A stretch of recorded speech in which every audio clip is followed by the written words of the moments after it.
हर खबर पर होगी आपकी पकड़। डाउनलोड कीजिए एबीपी लाइव ऐप। हिंदुस्तान में सियासत व्यवस्था बदलने के नाम पर चलती है, करप्ट सिस्टम के कायाकल्प के नाम पर आगे बढ़ती है, लेकिन व्यवस्था परिवर्तन के नाम पर आपको और हमको मिलता है तो क्या? एक नई सरकार और कुछ नए चेहरे। लेकिन ना ही निजाम की कारगुजारियां बदलती हैं और ना ही उसके चेहरों की व्यवस्था को कलंकित कर देने की आदत। आज राज की बात में आपको हम इसी व्यवस्था को कलंकित कर देने की अधिकारियों की आदत के बारे में बताएंगे, जिसके बारे में आपने सुना तो होगा लेकिन देखा तो नहीं होगा। और जब आप इस रिपोर्ट को देखेंगे तो आपकी समझ में आएगा कि वहां पर वो ब्यूरोक्रेसी जिस पर सरकार और आप भरोसा करते हैं, वहां व्यवस्था के नगीने नहीं लेकिन धृतराष्ट्र बैठे हुए हैं।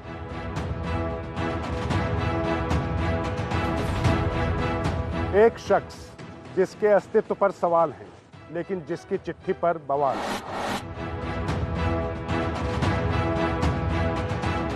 वह है भी या नहीं पता नहीं, लेकिन उसकी अर्जी पर सरकार सब कुछ पता करने लगती है। उस आदमी की चिट्ठी पर यूपी में बिजली विभाग के 50 से ज्यादा अधिकारियों और कर्मचारियों पर सतर्कता विभाग की जांच की गाज गिर गई है।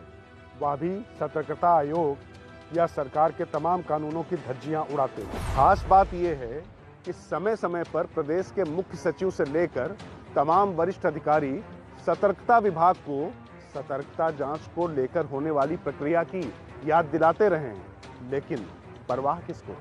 उत्तर प्रदेश में भ्रष्टाचार और उत्तर प्रदेश में किसी भी प्रकार की अराजकता के लिए कोई जगह नहीं होगी। भ्रष्टाचारी और अराजकता फैलाने वाले तत्वों के साथ सरकार बहुत सख्ती के साथ निपटने का कार्य करेगी। योगी सरकार भले भ्रष्टाचार और अराजकता को लेकर बड़े बड़े दावे करती हो, लेकिन सरकार की नाक के नीचे अफसरों की लापरवाही का ऐसा मामला शायद कभी सुना ना गया होगा। कहानी शुरू होती है इस चिट्ठी से जो ठीक 1 साल पहले लिखी गई।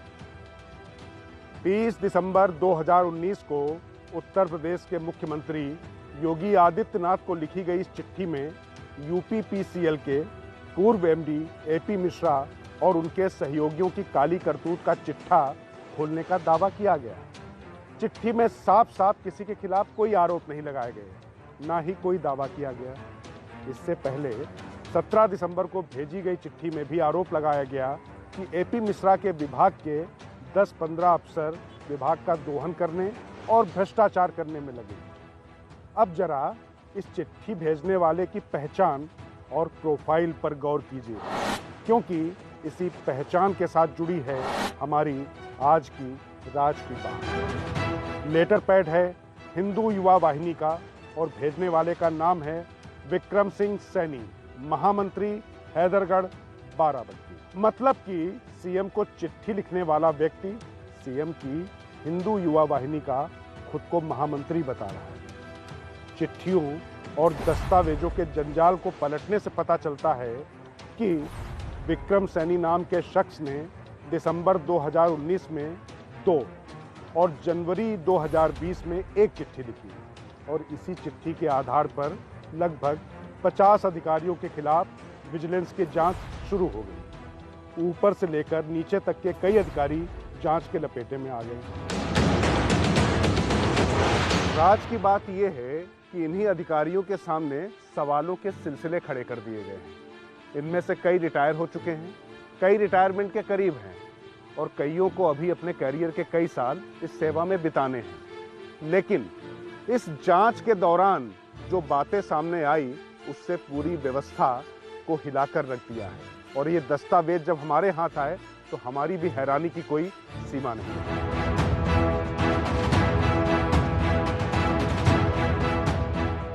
राज की बात यह है कि जिन चिट्ठियों के आधार पर आनन फानन में अधिकारियों के खिलाफ जांच बिठाई गई, उसमें ये जानने की कोशिश भी पहले नहीं हुई कि जिसने शिकायत की है उसने अपनी सही पहचान बताई भी है या नहीं।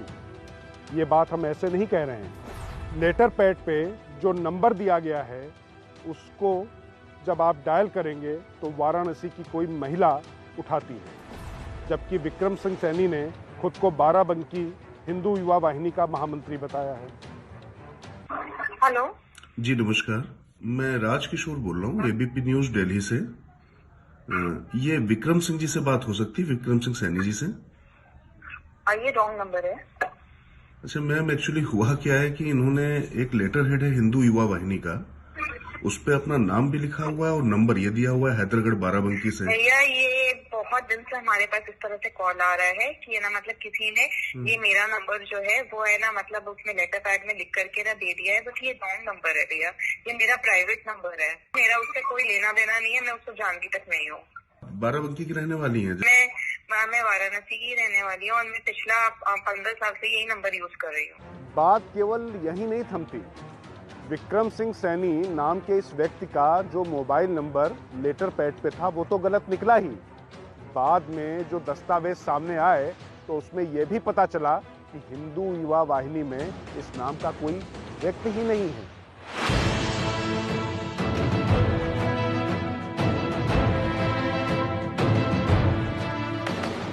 इस तथ्य के संज्ञान में आते ही हिंदू युवा वाहिनी की तरफ से भी बाराबंकी के हैदरगढ़ थाने में एफआईआर दर्ज करा दी गई। इतना ही नहीं, योगी आदित्यनाथ के गृह क्षेत्र गोरखपुर के हिंदू युवा वाहिनी के महामंत्री पीके मल्ल की तरफ से भी विक्रम सिंह सैनी नाम के किसी शख्स के उनके संगठन का सदस्य न होने की शिकायत की गई।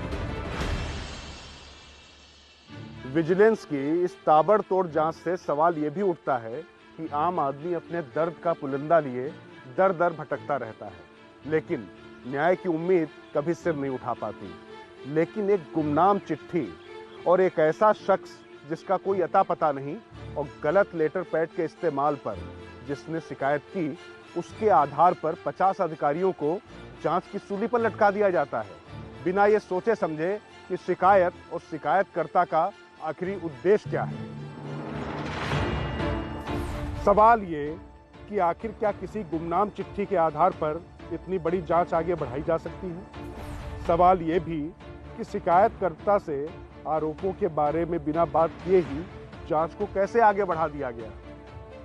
सवाल ये कि शिकायतकर्ता और उसके द्वारा दिया गया परिचय फर्जी निकले तब भी जांच क्यों चलती रहे?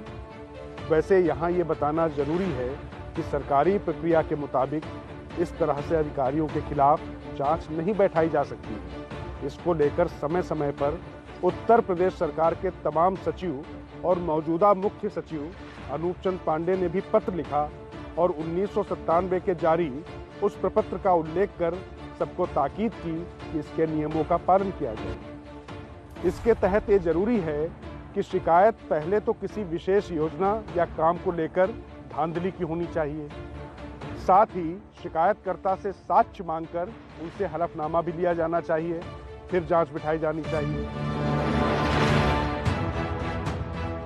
साथ ही शिकायतकर्ता का मंतव्य और उसकी विश्वसनीयता संदिग्ध नहीं होनी चाहिए।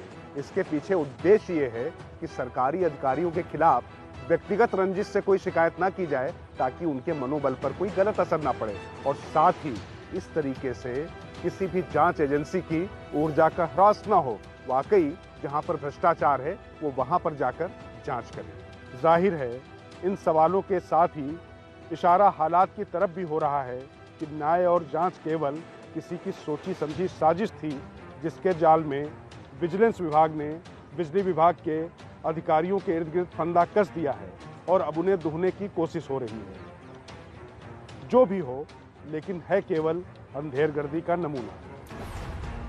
चिट्ठी के फेर में फंसे तो अधिकारियों पर शिकंजा कसा गया। अब चिट्ठी का सच सामने आया तो चिट्ठी लिखने वालों पर शिकंजा कसने की तैयारी हो रही है। लेकिन सवाल इस कार्रवाई पर भी है। सवाल ये कि विजिलेंस शिकायतकर्ता पर किसी भी तरह का एक्शन नहीं ले सकती, तो फिर इस मामले में इस नियम के पालन की जरूरत क्यों नहीं समझी जा रही है? सवाल वही है जो इस खबर की शुरुआत में मैंने उठाया था। क्या सरकार का बदलना महज कुछ चेहरों का बदलना होता है? व्यवस्था वही रहती है? व्यवस्था परिवर्तन नाम की कोई चिड़िया होती ही नहीं है, क्योंकि वाकई अगर व्यवस्था की मनमानी और प्रशासनिक तंत्र इस तरीके से ना कर रहा होता तो इतने बड़े राज की बात आपको बताने की नौबत कभी ना आती।